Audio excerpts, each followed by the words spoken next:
So back in my younger San Francisco days, I used to be very involved with a group called the World Affairs Council.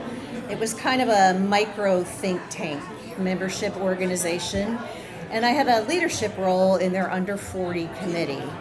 And we thought of ourselves as a very worldly group. We were really up on international politics and food and culture and especially travel. And there was this one woman in the group named Colleen. She was the ultimate hip, cool, San Francisco, laid back kind of person. And she raved about this trip that she had taken where she visited a place called Nerja, which is a small town on the Costa del Sol in Spain. Now, I had studied Spanish for 4 years in high school, and I'd actually gotten pretty fluent at one point. And I had long held these visions of troubadours and bullfights and castles in Spain. And so listening to her rave about what a great time she had, I thought, all right, I think my summer trip this year, I'm going to go to Spain. So I booked my trip and off I went. I flew into Barcelona, and I'll just say it was kind of an odd start. They have this very unusual Catalan dialect. The Gaudi architecture that's around the city is a little strange. A lot of panhandlers. I had enough of those back in San Francisco, thank you very much. And throngs of British tourists. Meh. But I went from there to Granada to see the famed Alhambra Palace, because that was another place that my San Francisco friends had said was a must. And the palace is indeed spectacular. It's Moorish, it has beautiful arches and tiles and fountains and things I had not seen before. It was very exotic. Once I could actually get inside to see them, because you see, I decided to travel in August, which was the height of tourist season in Europe, but not a thing that I had considered when booking my trip. And the line of people to get into the palace was ridiculously long, and it was full of people smoking these very thick, heavy European cigarettes. So it was kind of choking me. And to make things worse, we were queued up down the street, and the street was full of, those annoying little moped things that you always see buzzing around in European cities. The young guys were always riding on them. Well, they don't have catalytic converters, and they're loud and they're spewing exhaust. And I'm just standing there, I'm kind of choking, and it's 90 degrees. It's obvious I'm alone, so people are being kind of rude, oh God, the American. So far, I was not in love with Spain. I didn't even like the food that much. I ate something, just I don't know about that. Anyway, my next destination was on to that storied city of Nerja, which Colleen had raved about. And I was sure, okay, that's going to be it. I'm going to love Spain after that. I'm going to hang out at the Costa del Sol, and I'm going to be cool and hip like Colleen, and I'm going to go to the beach, and I'm going to meet fun people. Except I hadn't booked a place to stay, because Colleen said, oh, no, you won't need that. It's this laid-back beach town. Well, maybe not in April, maybe not in November, but in August, yeah, you needed a reservation. There was not a room to be had. The town was packed with backpackers, kids hanging out, hippies, a lot more of those British tourists, and I just could not find a place to stay, not even at the youth hostel. But somebody there took pity on me, and they said, well, if you go down to the bus station, the lady who runs the bar, the counter at the bar there, might have a pension that sometimes she lets out.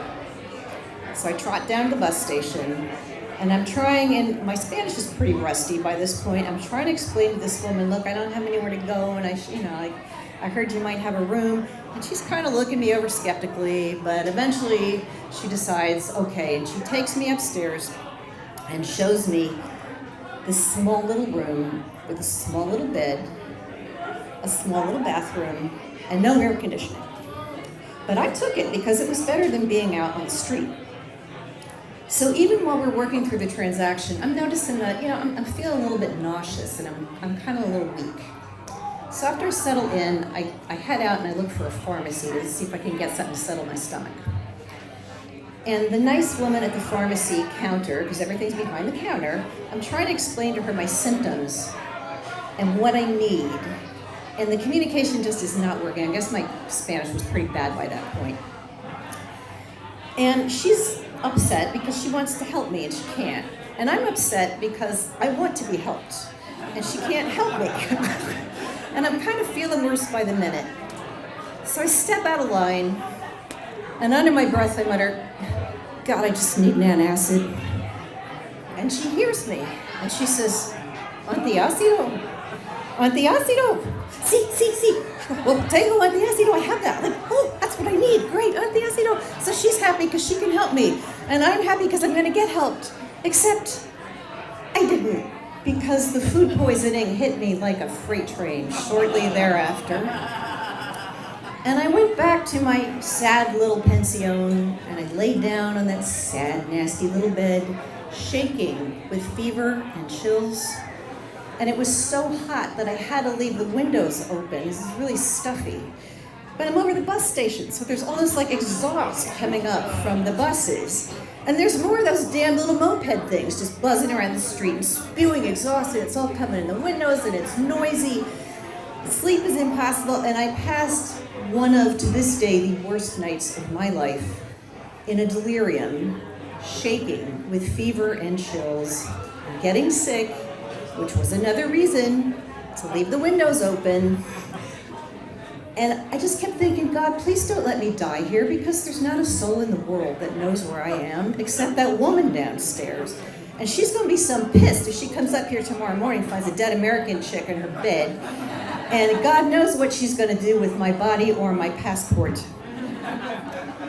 Well, I survived the night, but the next morning I was feeling pretty rough. And I thought, I just need to get out of Spain for a little while. Like, I need English. And then it hits me. Gibraltar, the Rock. It was only a few hours away. So I go down to a travel agent and I ask for help to get a bus ticket to Gibraltar. And she looks at me like I'm nuts. Gibraltar? Why would you want to go there? I didn't understand till that moment what contempt the Southern Spanish have for that British-occupied territory that they still consider to be a part of their country. In fact, the bus wouldn't even take me to Gibraltar. The closest I could get was this place called La Linea, the line, where you get off the bus and you gather up all of your luggage, and then you walk several hundred yards across this like no man's land, demilitarized zone kind of thing, until you get to the port of entry for Gibraltar, and they stamp your passport. But I knew that I could get a place to stay there because, let's face it, Gibraltar was not a tourist hotspot in the middle of summer. And people were going to speak English, so things were looking up. Gibraltar is a really weird place, but that's a story for another day. Let's just say after a couple of nights, I was hydrated, I could eat, I slept, I was refreshed, and I was ready to go on to my final destination, which was Madrid. So I took an overnight train and a sleeper car with some very interesting characters. I slept on top of my passport and my money belt because they were going to have to kill me before they could get it.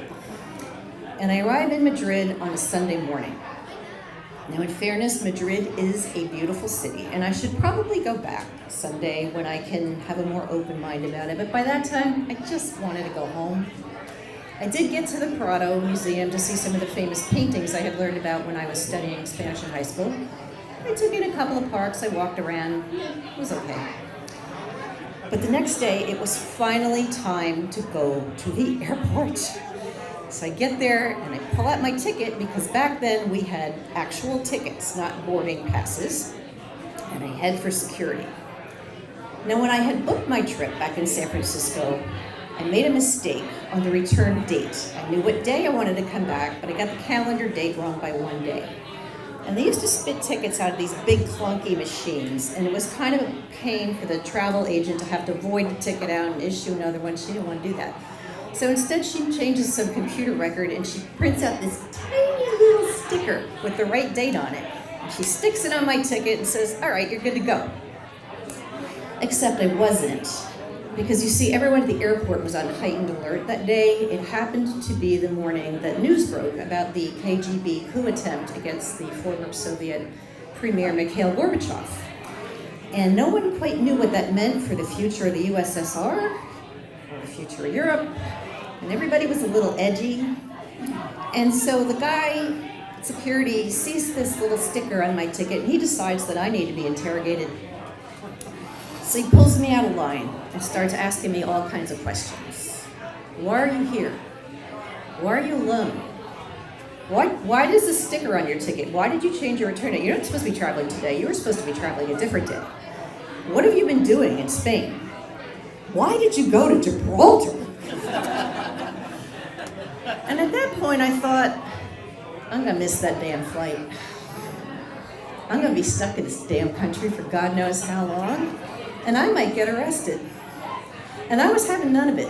I was just done. And I got on my American high horse, and I got in that guy's face, and I answered all of his questions many times, and we went back and forth, and I wanted to know why the hell he was picking on a young woman traveling alone, and all I wanted to do was go home. Eventually, I wore him down. He decided I wasn't a threat, and he let me through, and I was finally homeward bound. Now, back in San Francisco, of course, all my World Affairs Council friends wanted to know how my trip was. So I said what any young adventurer traveler would say. It was awesome. The trip wasn't awesome. It was bad. But I did learn one thing from it, that international travel can be fun and exciting, but it's not for sissies. And what might seem normal to everybody else just might seem a little mad to you.